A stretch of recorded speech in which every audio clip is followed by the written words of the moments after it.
This is the best color for brown eyes. This is my favorite color for brown eyes. I got this question so much, so let's do this eye today. So taking it on a little tapered brush, I'm just going to work mostly in my crease and just blend from there.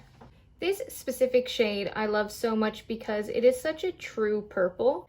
It looks good on absolutely everybody. So any skin tone can wear this, and pretty much any eye color, but I love it for brown eyes. A lot of experts will say that blue is the best for brown eyes, in which I agree. Theoretically it is, but it's just so hard to wear. I think light blues, they're not everyone's favorite. So I think that purple is actually a really great complementary color that you won't always hear about for brown eyes. I'm going to take a little bit of a darker shade, and this is really just for me because I want my eyes to be a little bit darker, a little bit of a smokier lash line, but I think it adds some great dimension so you don't just have one shade of purple. And then we're gonna do something crazy. We're just gonna take our powder blush, preferably in a pink, and we're going to go right over top of that purple.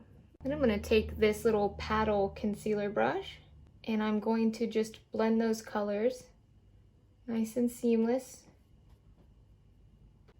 right in. This is it. 3 colors, 2 eyeshadows, 1 blush. It was so easy. You can add eyeliner if you want to, but I like no liner.